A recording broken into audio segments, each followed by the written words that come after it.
Muy buenos días amigos, gracias por acompañarnos a nuestros estudios de cada mañana de día de reposo.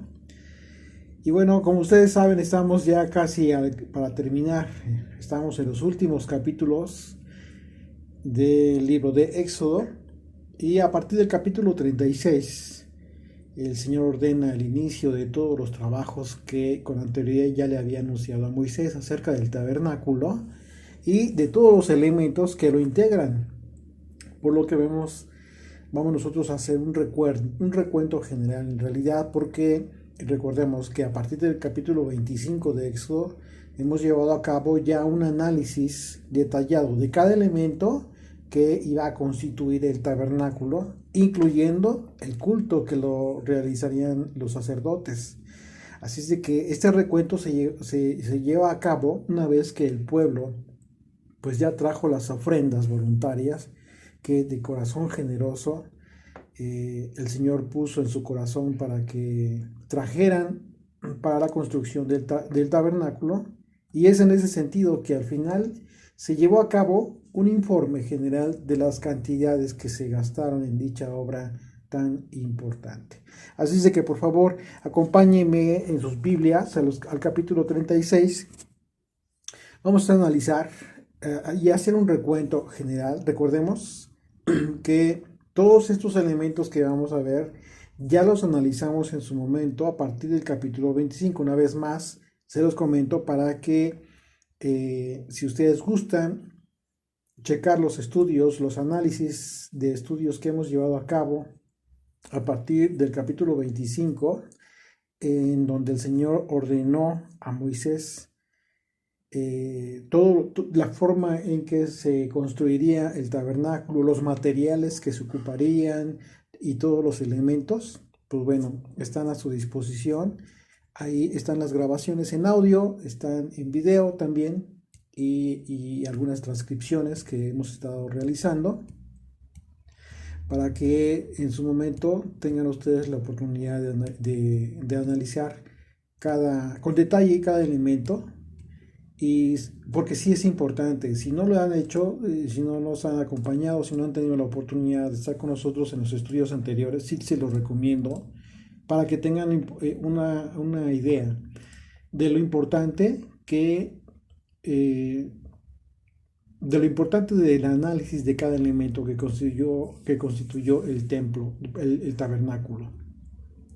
Porque de esa manera nosotros estamos entendiendo la conexión simbólica y profética de cada elemento que siempre nos lleva a Yeshua, el Mesías. Así es que bueno, por favor acompáñenme en sus Biblias ahí el capítulo 36 del libro de Éxodo.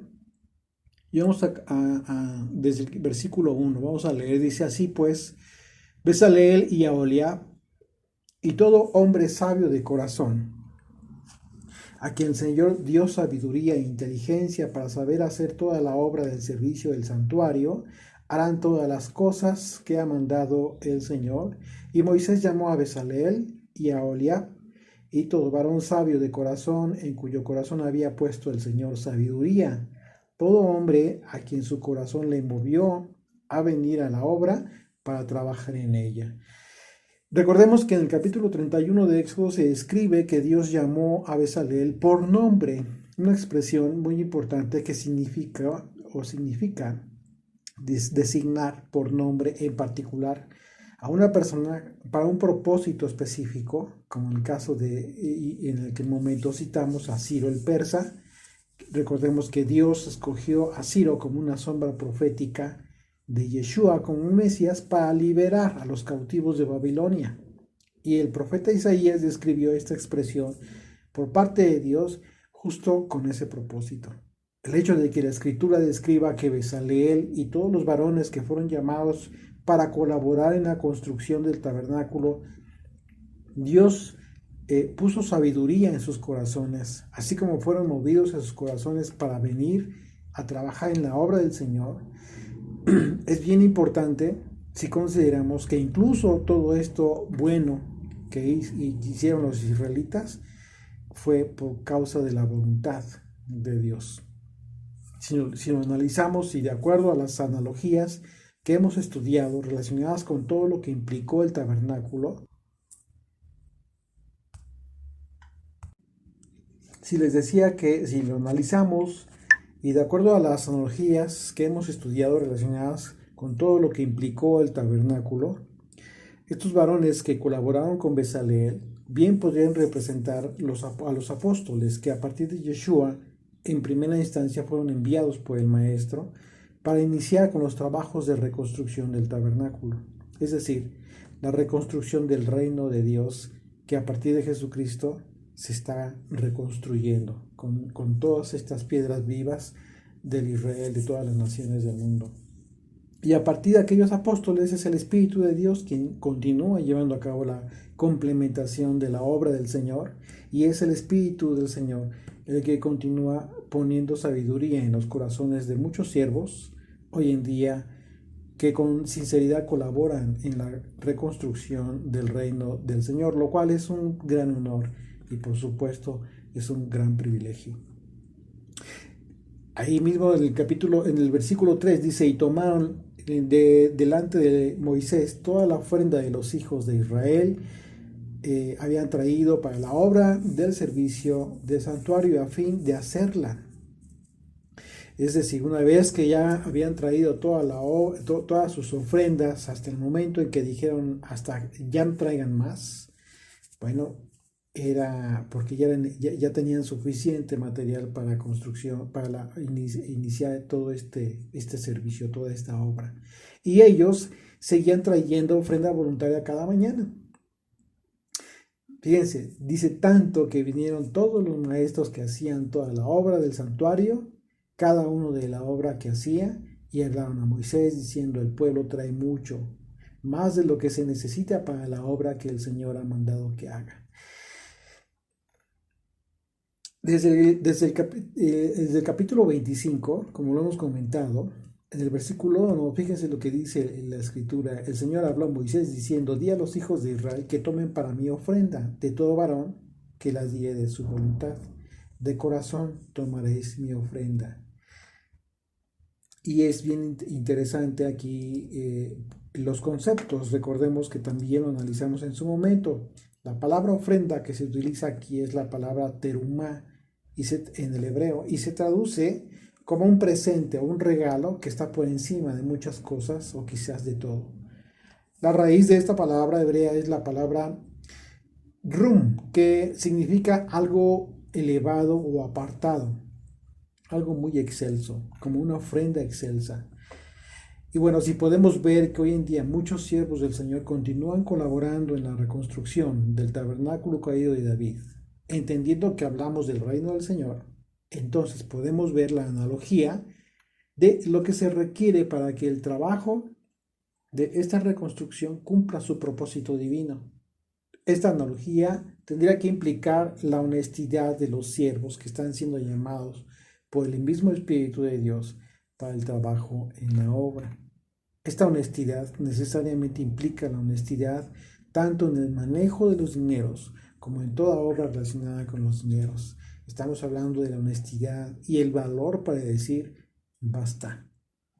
Una palabra que en el contexto en el que estamos hablando, hoy en día representa que un siervo solo debería estar permitiendo recibir de quienes colaboran con ofrendas voluntarias con lo necesario para los gastos que implican el pago de servicios que permiten cumplir con su ministerio, que es justo lo que equivale a lo que hicieron los artesanos que colaboraron en la construcción del tabernáculo, al decirle a Moisés, el pueblo trae mucho más de lo que se necesita para la obra del Señor, que el Señor ha mandado que se haga. Esto significa que quienes se sirven del ministerio para vivir con lujos a costa de los apoyos de las personas, hacen para el ministerio del que se alimentan, esos supuestos siervos se han colocado en una condición de deshonestidad en el contexto en el que estamos hablando.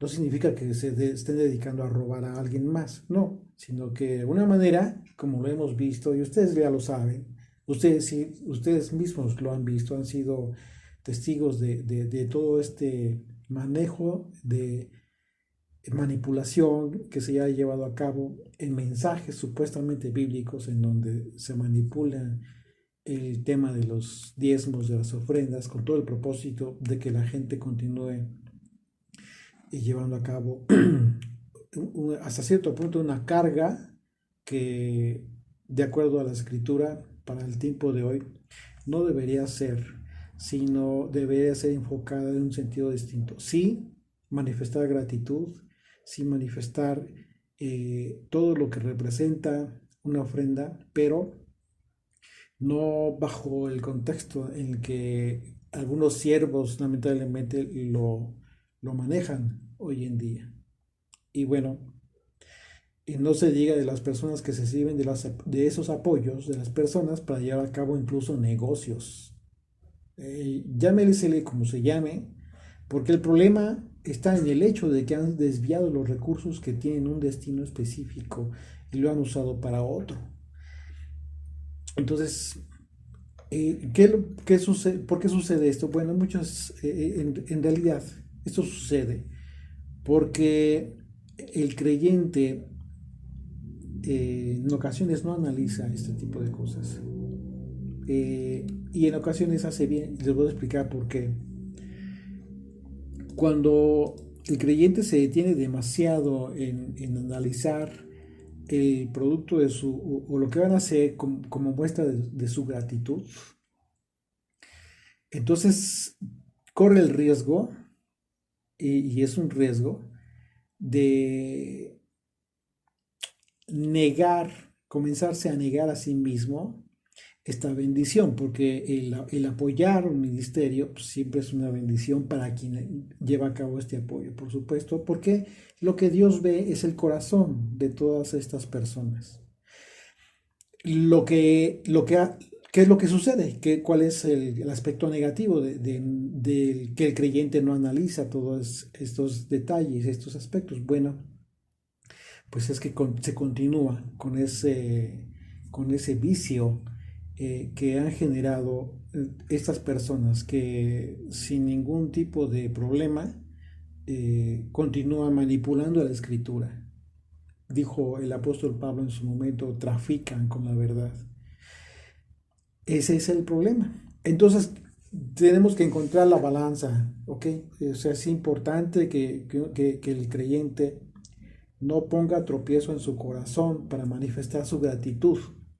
Eso es importante. Siempre debe haber gratitud en el corazón de un creyente, pero al mismo tiempo, sin que impida esto primero, debe de analizar la razón por la que hacen las cosas.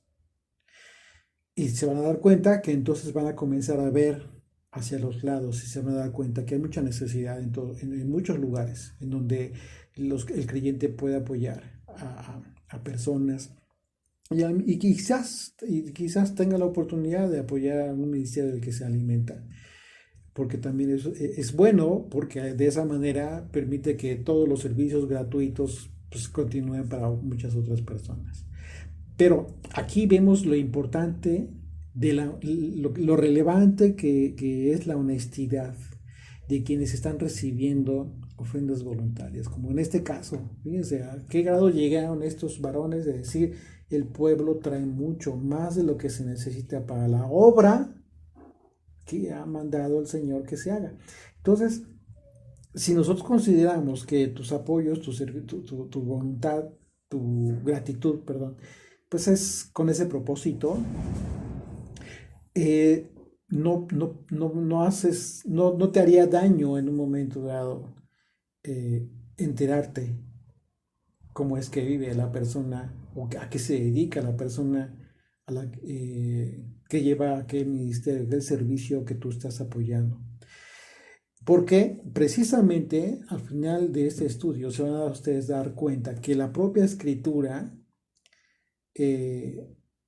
nos refleja cómo es que Moisés da cuenta clara de todo lo que se gastó al pueblo. Qué importante es esto. Por eso es importantísimo que aprendamos de la escritura a hacer las cosas como lo hizo Moisés, como lo hicieron todos estos siervos israelitas, como lo hicieron los apóstoles, para que no, para que sin que se suspenda el ánimo de un corazón agradecido que tenemos, porque eso tiene que estar limpio, tiene que ser puro, mantenerse de esa manera, sin que se afecte ese aspecto de nuestra vida, al mismo tiempo, como una balanza, analicemos todo lo que conlleva esto. Y se van a dar cuenta que cuando no se ha hecho así, pues bueno, ustedes saben perfectamente cómo viven muchos líderes religiosos que lejos de utilizar para la obra del Señor lo que reciben, realmente lo gastan en otro tipo de situaciones que no está mal, no estaría mal si trabajaran para eso. El problema es que viven de las ofrendas y sustentan todas esas cosas que no tienen nada que ver con la obra que el Señor ha mandado, tal como le dijeron a Moisés. Así es de que, bueno, solo como comentario y como reflexión para cada uno de nosotros que tenemos un mandamiento de reflexionar. Estos estudios tienen ese propósito, reflexionar en la palabra de Dios. Cómo es que hicieron las cosas, cómo es que Moisés hizo todo esto y aprender de todos estos atributos que estos hombres valiosos el Señor puso en sus corazones. Verso 6, continuamos ahí en Éxodo 36. Entonces Moisés mandó pregonar por el campamento diciendo: ningún hombre ni mujer haga más para la ofrenda del santuario. Así se le impidió al pueblo ofrecer más, pues tenían material abundante para hacer toda la obra y sobraba. Qué maravilloso. Verso 8. Todos los sabios de corazón de entre los que hacían la obra hicieron el tabernáculo de 10 cortinas de lino torcido azul, púrpura y carmesí. Las hicieron con querubines de obra primorosa. La longitud de una cortina era de 28 codos y la anchura de 4 codos. Todas las cortinas eran de igual medida. 5 de las cortinas las unió entre sí y asimismo unió las otras 5 cortinas entre sí, e hizo lazadas de azul en las orillas de la cortina que estaba al extremo de la primera serie, e hizo lo mismo en la orilla de la cortina final de la segunda serie. 50 lazadas hizo en la primera cortina y otras 50 en la orilla de la cortina de la segunda serie. Las lazadas de una correspondían a las de la otra. Hizo también 50 corchetes de oro, con los cuales enlazó las cortinas una con otra, y así quedó formado un tabernáculo. Si nos damos cuenta, toda esta redacción que se está llevando a cabo de todos estos materiales que analizamos en su momento, tiene que ver ya con una especificación arquitectónica, podría decirse de alguna manera. Cómo es que tendrían que armar el tabernáculo. Verso 14. Hizo asimismo cortinas de pelo de cabra para una tienda sobre el tabernáculo. 11 cortinas hizo. La longitud de una cortina era de 30 codos y la anchura de 4 codos. Las 11 cortinas tenían una misma medida, y unió 5 de las cortinas aparte y las otras 6 cortinas aparte. Hizo además 50 lazadas en la orilla de la cortina que estaba al extremo de la primera serie y otras 50 lazadas en la orilla de la cortina final de la segunda serie. Hizo también 50 corchetes de bronce para enlazar la tienda, de modo que fuese una, e hizo para la tienda una cubierta de pieles de carnero teñidas de rojo, y otra cubierta de pieles de tejones encima. Además hizo para el tabernáculo las tablas de madera de acacia derechas. La longitud de cada tabla era de 10 codos y de codo y medio la anchura. Cada tabla tenía 2 espigas para unirlas una con otra. Hizo así todas las tablas del tabernáculo. Hizo pues las tablas para el tabernáculo, 20 tablas al lado del sur, al mediodía. Hizo también 40 basas de plata debajo de las 20 tablas, dos basas debajo de una tabla para sus dos espigas y dos basas debajo de otra tabla para sus dos espigas. Recordemos que todos estos elementos, las espigas, las tablas, las basas que son de plata, los analizamos también en su momento en relación al material, lo que representa la plata, etc. Verso 25. Y para el otro lado del tabernáculo, al lado norte, hizo otras 20 tablas con sus 40 basas de plata, dos basas debajo de una tabla y dos basas debajo de otra tabla. Y para el lado occidental del tabernáculo hizo 6 tablas. Para las esquinas del tabernáculo, en los dos lados hizo 2 tablas, las cuales se unían desde abajo y por arriba se ajustaban con un gozne. Así hizo a la una y a la otra en las dos esquinas. Eran pues 8 tablas y sus basas de plata 16, 2 basas debajo de cada tabla.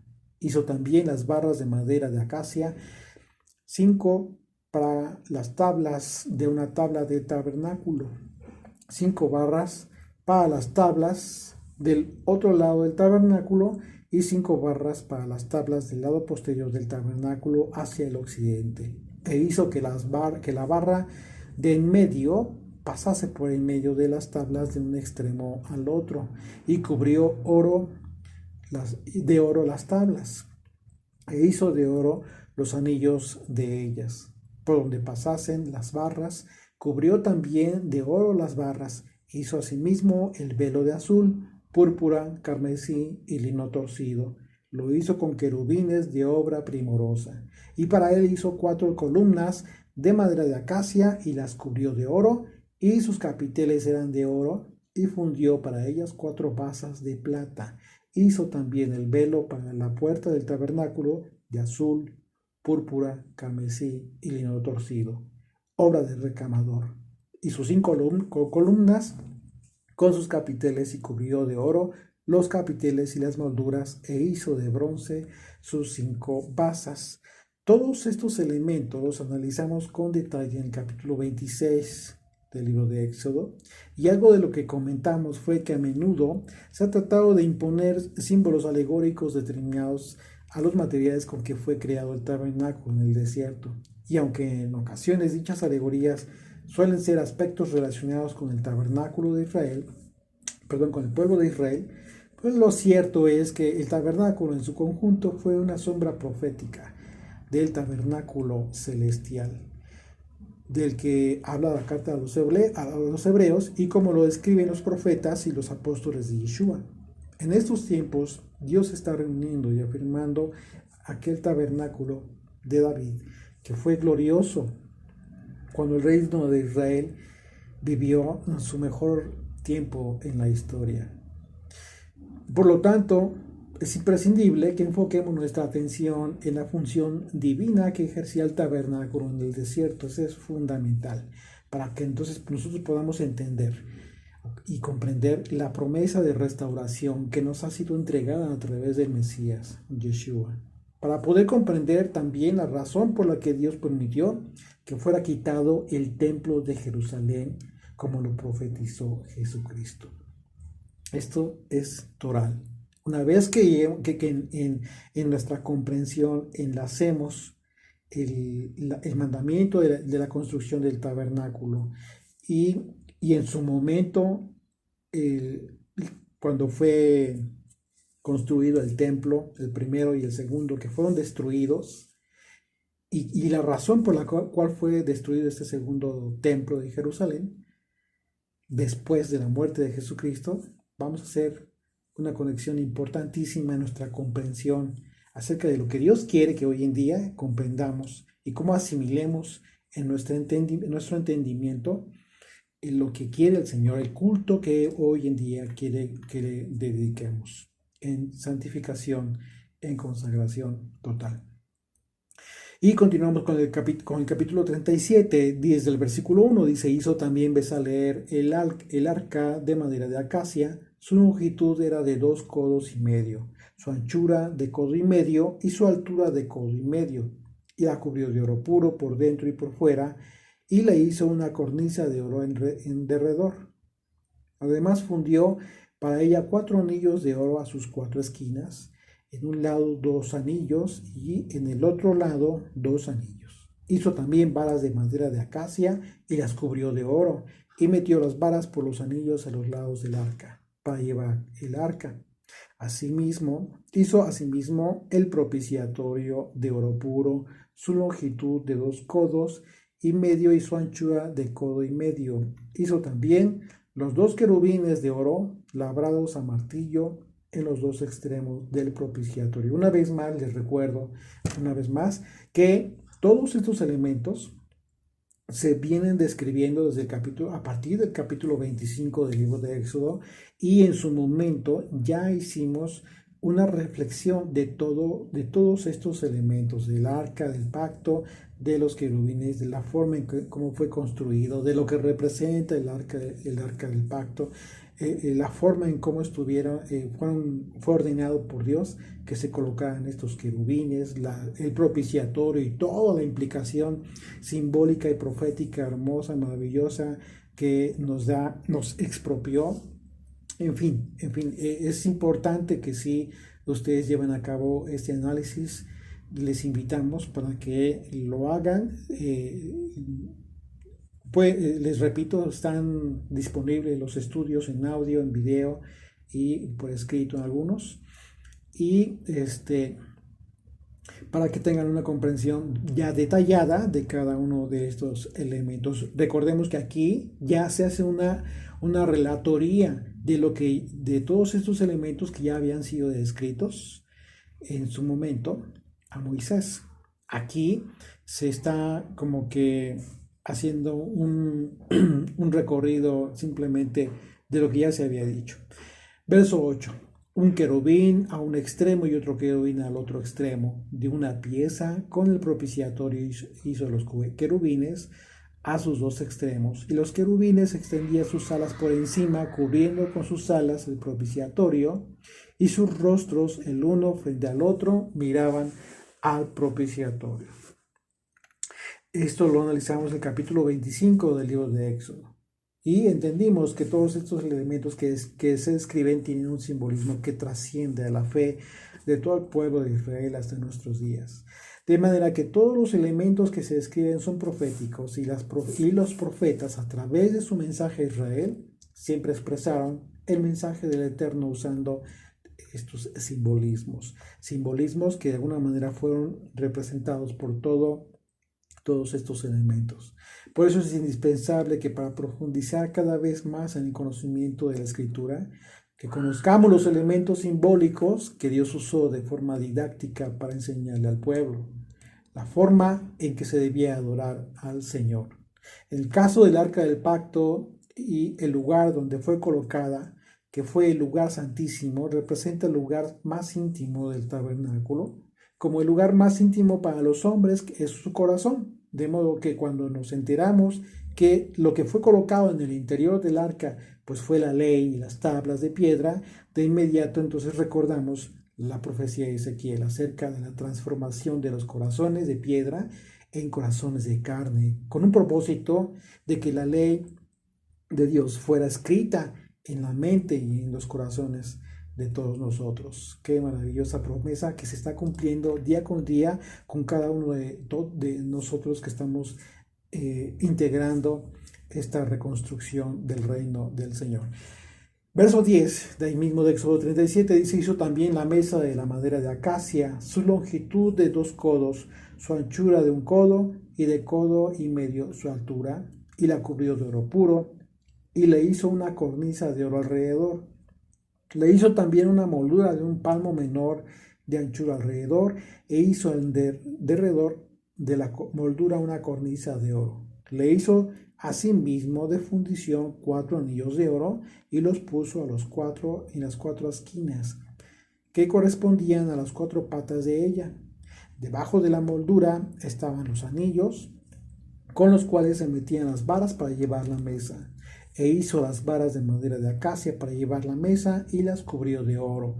También hizo los utensilios que habían de estar sobre la mesa, sus platos, sus cucharas, sus cubiertos, y sus tazones con que se había de libar de oro fino.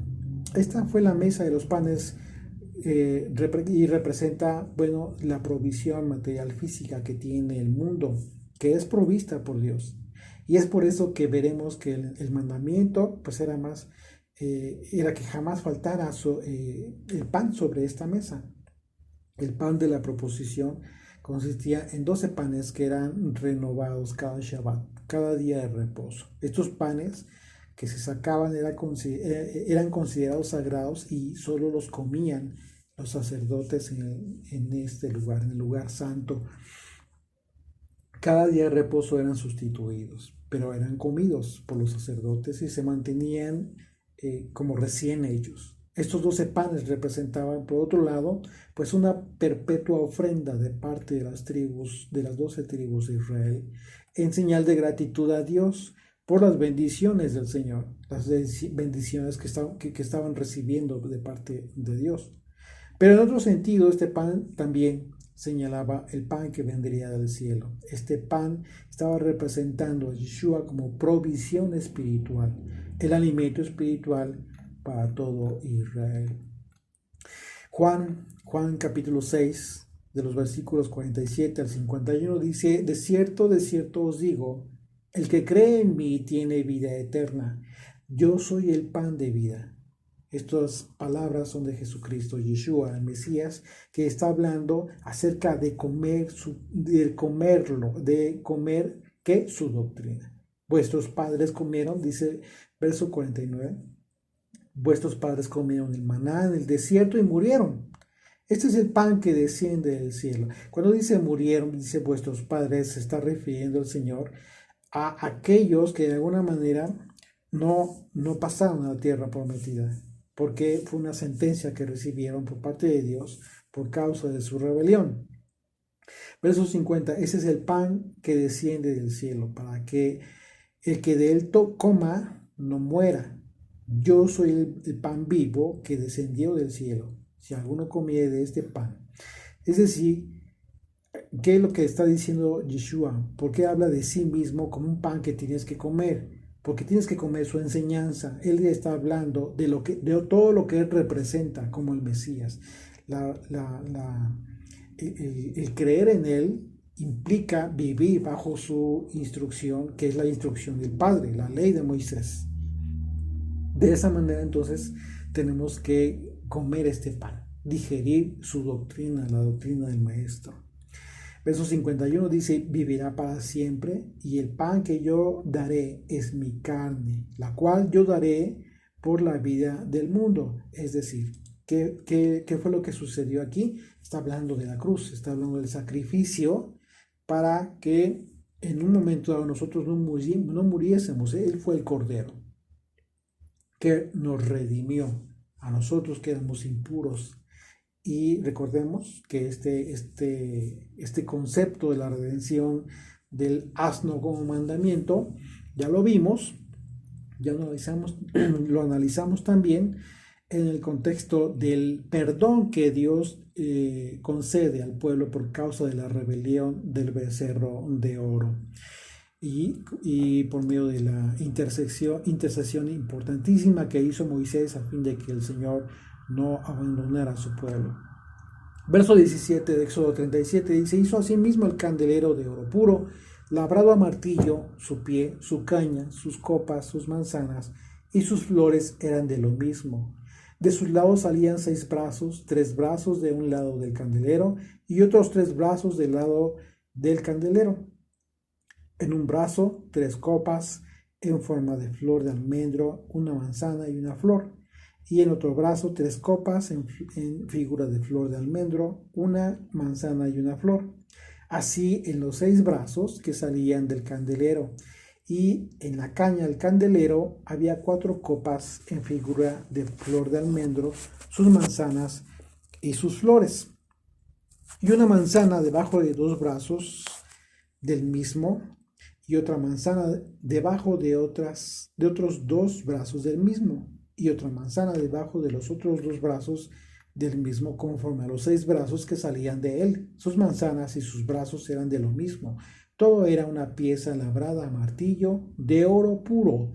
Hizo asimismo sus 7 lamparillas, sus despabiladeras y sus platillos de oro puro. De un talento de oro puro lo hizo con todos sus utensilios. La palabra hebrea para candelero es la palabra menorá, que normalmente todos ustedes ya conocen, que significa destellar o lámpara literalmente, y viene de la palabra manor, que significa yugo. Y esto es interesante porque la raíz de esta palabra es la palabra nir, que significa arar, por lo que podríamos comprender inicialmente desde su sentido material como una guía o una luz que surca el camino que debemos seguir. Recordemos que en el tabernáculo la única luz que había pues era la menorá. En ese sentido, el significado del candelero es en 2 aspectos. Uno material, por el que literalmente nuestro camino es iluminado. Salmo 119 dice, verso 105, lámpara es a mis pies tu palabra y lumbrera a mi camino. Proverbios 6, 23 dice, porque mi mandamiento es lámpara y la enseñanza es luz y camino de vida, las reprensiones que te instruyen. Así es de que el otro sentido, que es el espiritual, como lo expresan los profetas, la menorá representa el Espíritu de Dios. Y eso es maravilloso si nosotros consideramos que, de acuerdo a todas las enseñanzas, todo lo que hemos aprendido en el recorrido de los evangelios y en el libro y el análisis que estamos llevando a cabo del libro de los Hechos, pues el Espíritu de Dios, el Espíritu Santo, desde entonces ha tenido una intervención importantísima en todo el panorama de Israel. Zacarías 4, versículo 1, dice, volvió el ángel que hablaba conmigo y me despertó como un hombre que es despertado de su sueño y me dijo, ¿qué ves? Respondí, he mirado y aquí un candelabro todo de oro, con un depósito encima y sus 7 lámparas encima del candelabro y 7 tubos para las lámparas que están encima de él. Imagínate la visión importantísima que Zacarías recibió. Y por supuesto que tiene toda una simbología importante, muy muy importante, porque para este tiempo del profeta, el reino ya dividido, la casa del norte, la casa del sur, etcétera, etcétera, tiene una simbología importantísima que en su momento con detalle ya y con detenimiento lo analizaremos. Recordemos que esta visión de alguna manera está representando a Israel en sí, y estas lámparas, ¿sí? Este candelabro con el depósito encima, dice, y sus 7 lámparas encima del candelero y 7 tubos para alimentarlas. Estos 7 tubos están representando 7 espíritus, los 7 espíritus del Señor, de los que habla Apocalipsis. Pero les digo, es un tema que en su momento ya lo hemos considerado, pero bueno, si ustedes regresan, les digo, a los capítulos anteriores, se van a dar cuenta que también ya hicimos una amplia reflexión de este tema. Continuamos en Éxodo 37, verso 25. Hizo también el altar del incienso de madera de acacia, de un codo de longitud y de otro codo de su anchura. Era cuadrado y su altura de 2 codos, y sus cuernos de la misma pieza. Y lo cubrió de oro puro, su cubierta y sus paredes alrededor, y sus cuernos. Y le hizo una cornisa de oro alrededor. Le hizo también 2 anillos de oro debajo de la cornisa, en las 2 esquinas, a los 2 lados, para meter por ellos las varas con que había de ser conducido. E hizo las varas de madera de acacia y las cubrió de oro. El ritual de la quema del incienso representa el momento en el que la adoración del Eterno se manifestaba mediante la quema del incienso con el propósito de que el Señor recibiera todo lo que representaba el servicio sacerdotal, como el olor grato que recibe el Padre. El concepto etimológico de la palabra incienso encierra en sí mismo la importancia de lo que en aquel entonces implicó el acto de quemar el incienso, como lo que hoy representa convertir en fragancia agradable al Padre el hecho de sacrificar adoración espiritual. Los sacerdotes entrarían allí para quemar el incienso cada vez que encendiesen las lámparas de la menorá. Y bueno, la relación bíblica que guarda este altar con la oración a Dios la encontramos en muchos pasajes de la Escritura. Acompáñame ahí a Apocalipsis capítulo 8, versículos 3 y 4. Dice: otro ángel vino entonces y se paró ante el altar con un incensario de oro, y se le dio mucho incienso para añadirlo a las oraciones de todos los santos, sobre el altar de oro que estaba delante del trono. Y de la mano del ángel subió a la presencia de Dios el humo del incienso con las oraciones de los santos. Por ello es importante la oración del pueblo, entendiendo que nuestras oraciones son recibidas como un incienso delante de Dios, pero por cuanto creemos en Yeshua y vivimos conforme a sus mandamientos, porque de otra manera nuestras oraciones simplemente ni siquiera serían escuchadas. Continuamos en el versículo 29, dice: hizo asimismo el aceite santo de la unción y el incienso puro aromático según el arte del perfumador. En el capítulo 30 del libro de Éxodo se describe la composición del aceite de la unción y la santidad de la cual fue provisto, incluso con una prohibición tajante para hacer otro igual, ya que solo sería usado para actos rituales santos, muy específicos, ordenados por el Señor. Este es el aceite que fue usado para consagrar a los sacerdotes. Recordemos en Éxodo capítulo 28, versículo 41, dice: y con ellos vestirás a Aarón tu hermano y a sus hijos con él, y los ungirás y los consagrarás y santificarás para que sean mis sacerdotes.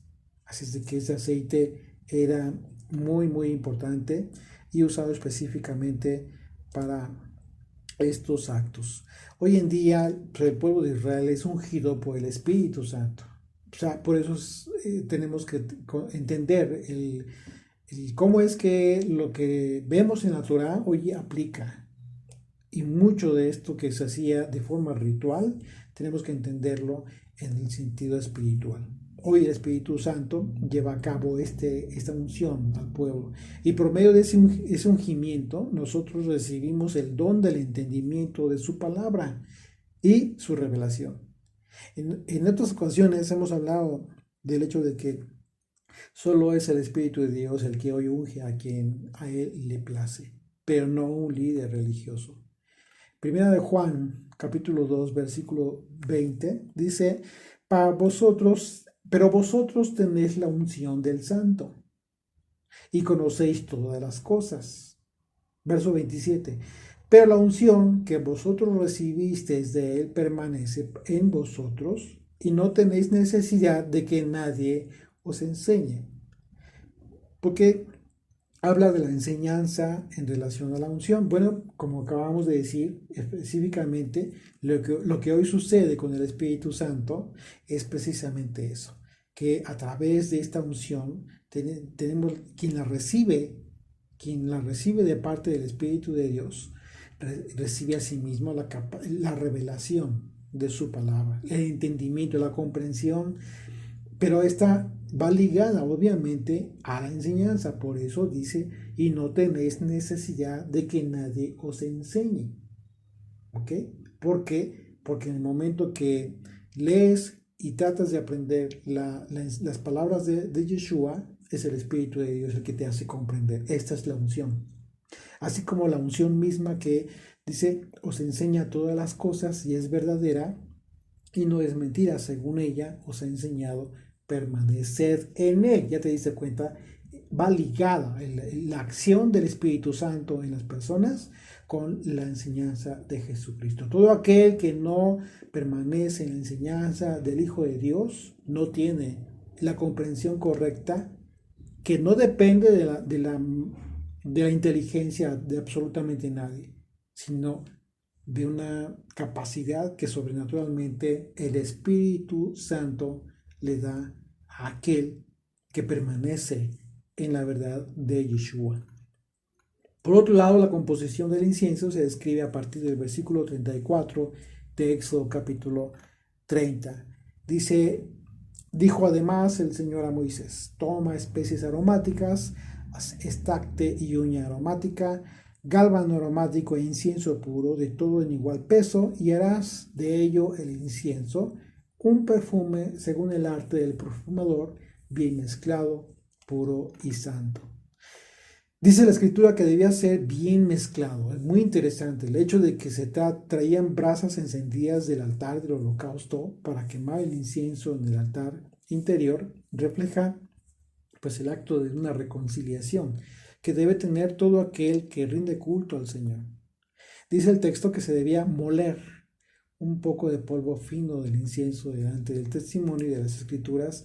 En el Nuevo Testamento identifican el incienso como un simbolismo del conocimiento de la palabra de Dios. El apóstol Pablo habló del incienso y lo equiparó al conocimiento que podemos llegar a tener del Señor. Segunda de Corintios, capítulo 2, versículo 14 dice: mas a Dios gracias, el cual nos lleva siempre en triunfo en el Mesías Yeshua, y por medio de nosotros manifiesta en todo lugar el olor de su conocimiento. Es maravilloso cómo es que el apóstol Pablo recibió de parte de Jesucristo esta revelación, la comprensión correcta de su palabra. Para que esto se cumpla en ti, para que tú tengas este olor de su conocimiento, pues tienes que conocerle. Y la única forma de conocerle es su palabra. Habiendo molido muy bien este incienso, es decir, que después de haber discernido su palabra, entendiendo el discernimiento como haber molido este incienso, entonces tendremos su revelación en consecuencia.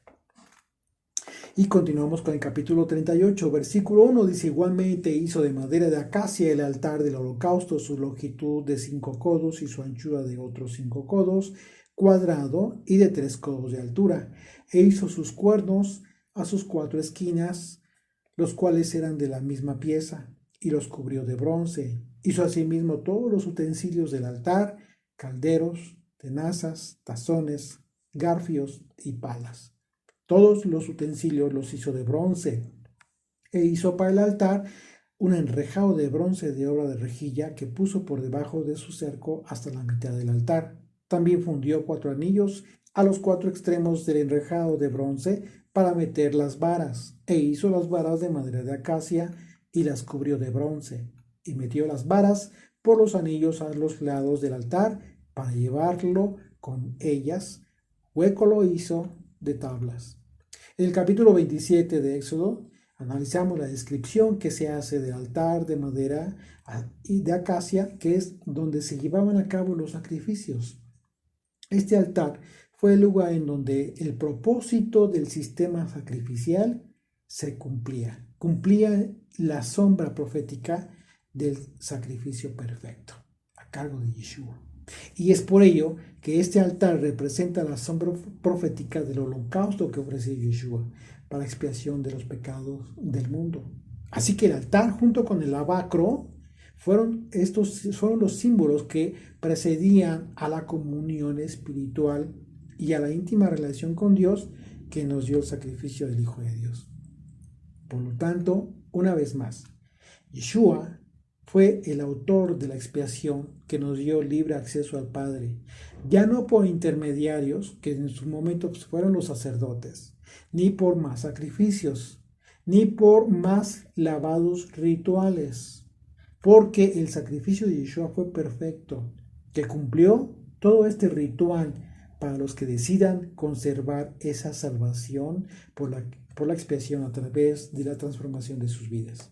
Un beneficio y bendición que no solo se recibe como conocimiento en la mente, no puede ser así, sino debe ser un conocimiento en el Espíritu, y esto nos permite continuar madurando la revelación que nos da el Padre a través de su palabra.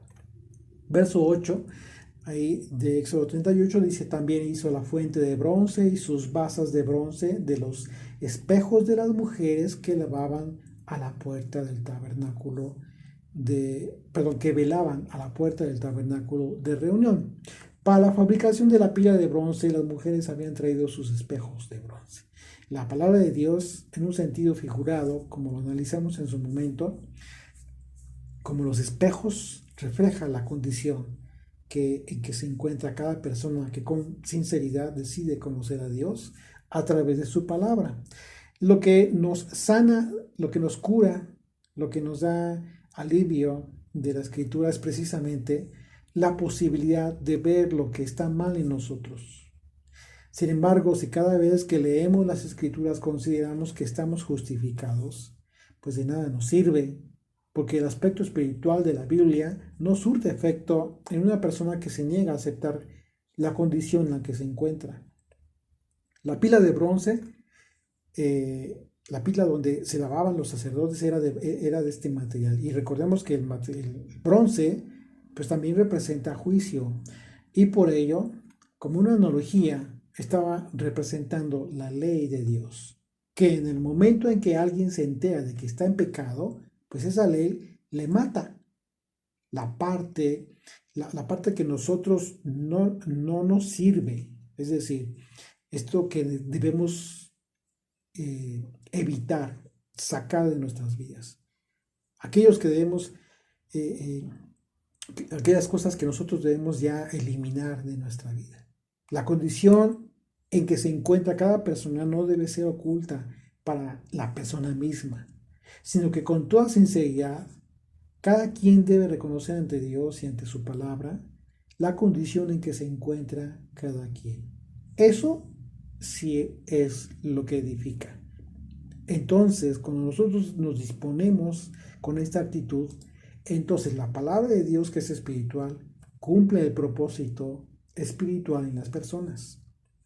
Dios no aceptará la adoración de las personas hasta que provenga de un corazón limpio y puro, ni aceptará nuestro servicio a menos que surja de un corazón con motivaciones correctas. ¿Okay? Continuamos, verso 9 dice, hizo asimismo el atrio del lado sur.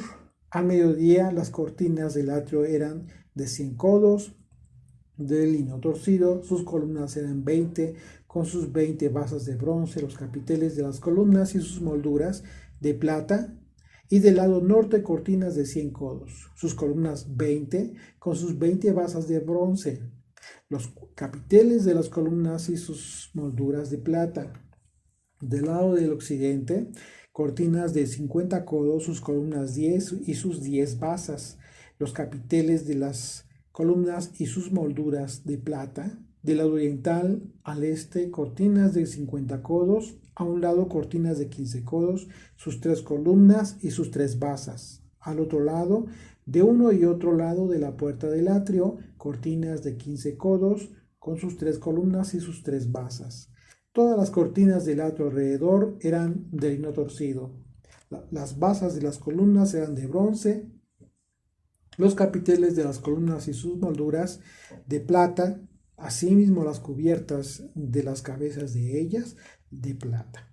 Y todas las columnas del atrio tenían molduras de plata. La cortina de la entrada del atrio era de obra de recamador, de azul, púrpura, carmesí y lino torcido. Eran de 20 codos de longitud y su anchura, o sea, su altura era de 5 codos, lo mismo que las cortinas del atrio.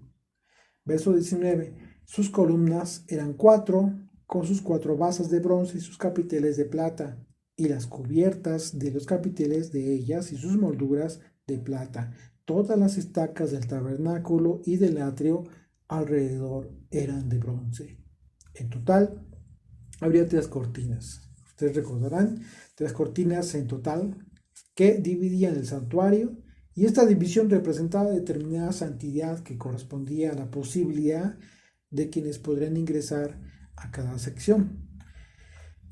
En el lugar santísimo solo podía ingresar el sumo sacerdote y solo una vez al año. Eso es en Yom Kippur. el lugar santo, ¿sí?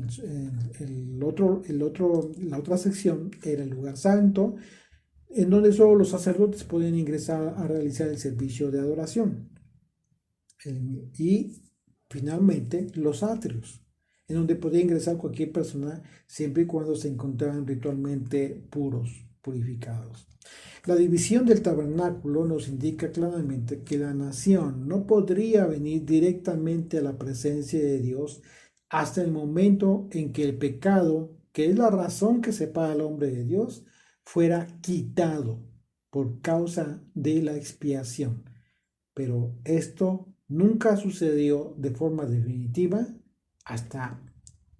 y perfecta hasta el momento en que vino Yeshua. Verso 38, dice, estas son las cuentas del tabernáculo. Y aquí esto es importantísimo, por favor, pongamos atención a esto. Dice Éxodo 38, versículo 21, estas son las cuentas del tabernáculo de reunión, las que se hicieron por orden de Moisés, por obra de los levitas, bajo la dirección de Itamar, hijo del sacerdote Aarón, y Besaleel, hijo de Uri, hijo de Ur, de la tribu de Judá, hizo todas las cosas que el Señor mandó a Moisés.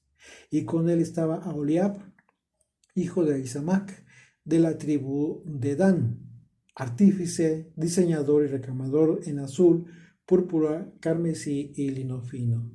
Todo el oro empleado en toda la obra del santuario, el cual fue oro de la ofrenda, fue 29 talentos y 730 ciclos según el ciclo del santuario.